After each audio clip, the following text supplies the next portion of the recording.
এইভাবে অধিবেশন কক্ষ বন্ধ করে তারা এই নজিরবিহীন যে ঘটনা, যেটা আজকে প্রায় 1985 থেকে যে বোর্ড চলে আসছে, সুতরাং আমরা কোনোদিন এটা দেখলাম না। এটা একটা ইতিহাস হয়ে রইল।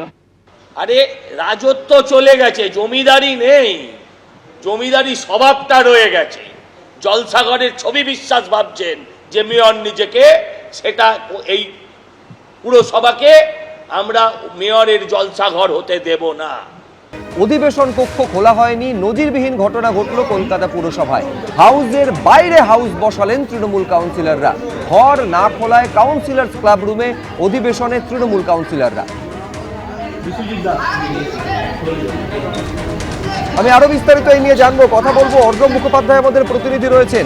আজকে এই ছবিটা অর্ণব, কি কারণে দেখা গেল যে নির্দিষ্ট অধিবেশন কক্ষে অধিবেশন না হয়ে বাইরে বেঞ্চ পেতে অধিবেশন করলেন তৃণমূল কাউন্সিলররা, যেখানে মেয়র উপস্থিত ছিলেন এবং কলকাতা পুরসভার চেয়ারপারসন উপস্থিত থাকলেন?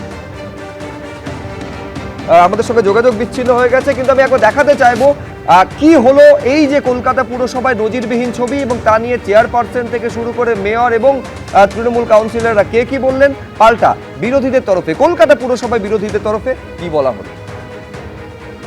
গতকাল রাত্রিবেলা আমাকে কোনো রকম কারণ না দেখিয়ে একটা চিঠি সকলকে পাঠানো হয়েছে, যেটা আমিও প্রায় অনেক রাত্রে পেলাম, যে এরকম একটি হাউসটি হঠাৎ বন্ধ করে দেওয়া হয়েছে এবং যে অধিবেশন কক্ষ অর্থাৎ কাউন্সিল চেম্বার, যেটা আমরা অধিবেশন করি, সেখানে বন্ধ করে দেওয়া হয়েছে।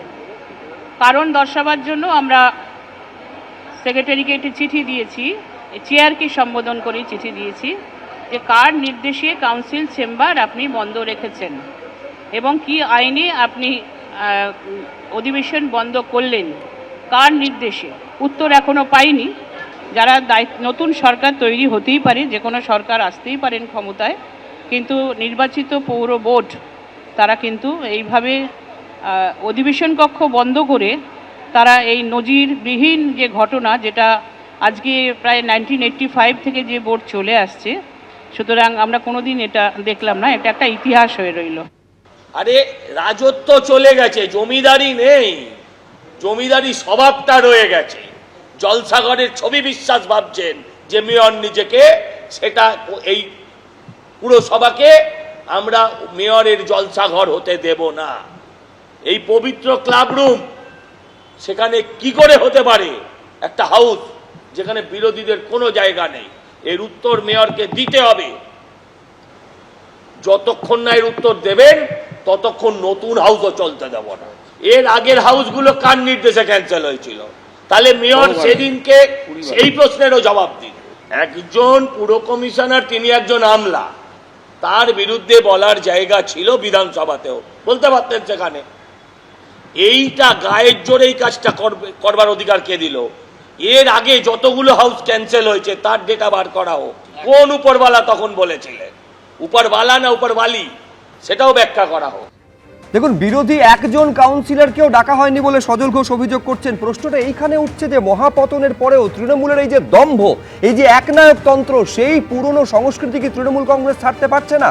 এর আগে আপনারা জানবেন যে তৎকালীন মুখ্যমন্ত্রী মমতা বন্দ্যোপাধ্যায় প্রশাসনিক বৈঠক করতেন, একজনও বিরোধী জনপ্রতিনিধিদের ডাকা হতো না বলে তখন পরপর বিজেপি এবং অন্যান্য বিরোধীরা অভিযোগ করেছিল। তার মানে কি স্বপন দাস, সেই ভুল থেকে কোনো শিক্ষা তৃণমূল কংগ্রেস নেয়নি? 144টার মধ্যে আমরা 136 জন আছি, কি প্রয়োজন বিরোধীদের ডাকার? সেই মানসিকতা ছেড়ে বেরোতে পারেনি তৃণমূল কংগ্রেস?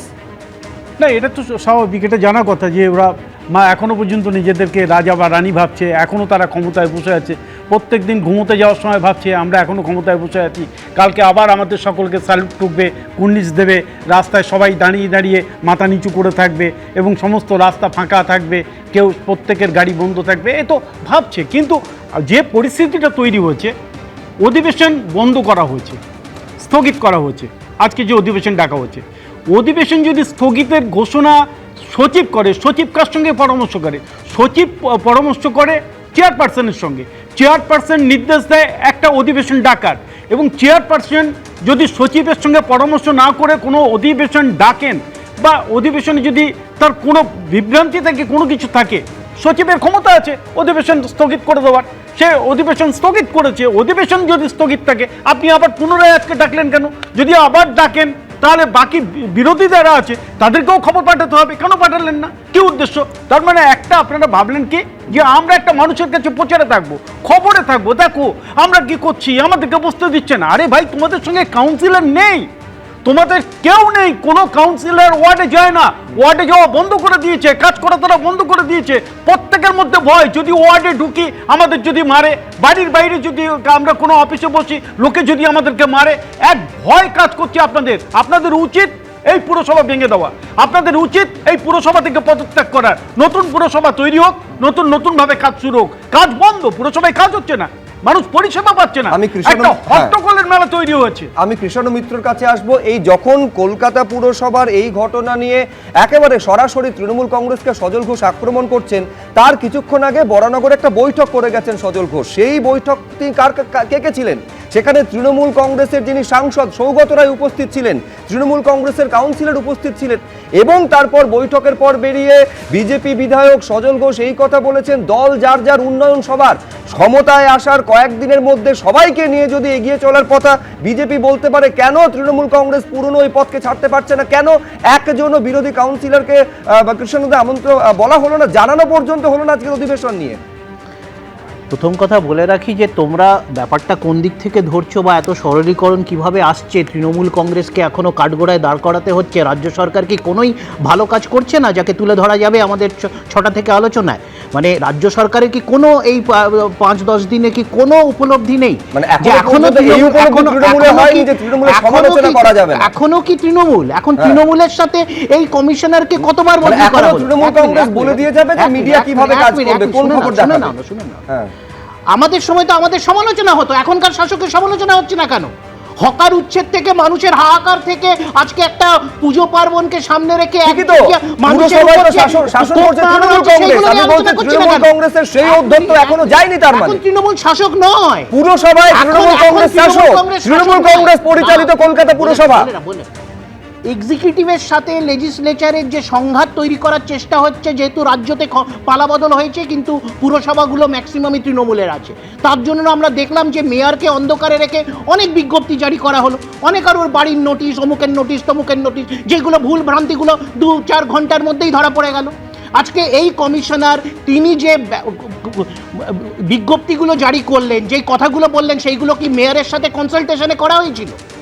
এটাই তো প্রথা যে কমিশনার এক মিনিট মেয়রকে জানাতে বাধ্য নয়, মেয়রকে জানাতে বাধ্য নয়, আইনের ফাঁক, মেয়রকে জানাতে বাধ্য নয়, তার মানে বিজেপি করিয়েছে, জানাতে বাধ্য তার নয়, মানে বিজেপি করিয়েছে, মেয়রকে তার জানাতে মানে বাধ্য নয়, বিজেপি করিয়েছে, মেয়রকে জানাতে বাধ্য নয়, বিজেপি করিয়েছে, মেয়র তার মানে বিজেপি করিয়েছে, তাহলে হুইজ মেয়র বাতিল করে দাও, তাহলে বাতিল করে দাও। ওখানে আরে আমি জানো না কিছু, বিজেপির প্রতিনিধি এখানে বলল কাউন্সিলর, তৃণমূল কাউন্সিলর এলাকায় যাচ্ছে না। শুনে নাও, উত্তেজিত হওয়ার কিছু নেই, তোমরা এখন শাসক, এখন শোনার অভ্যেস করতে হবে।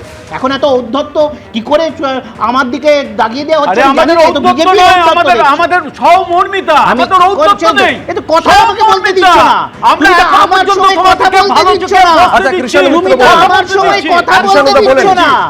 তুমি এক্ষুনি বিজেপির প্রতিনিধি বললো তৃণমূল কাউন্সিলরদের নাকি এলাকায় দেখা যাচ্ছে না, তাদের নাকি এলাকায় কেউ ঘুরতে দেখছে না, অথচ তোমরা বলছো যে বিজেপির বিধায়ক এবং কাউন্সিলর সজল ঘোষ সে নাকি আমাদের কাউন্সিলরদের সাথে বৈঠক করছে, মানে সকলের জনসমক্ষে করছে। তাহলে বিজেপির প্রতিনিধি এক কথা বলছে, বিজেপির রাজ্য সরকার পেছন থেকে এক কলকাঠি মারছে।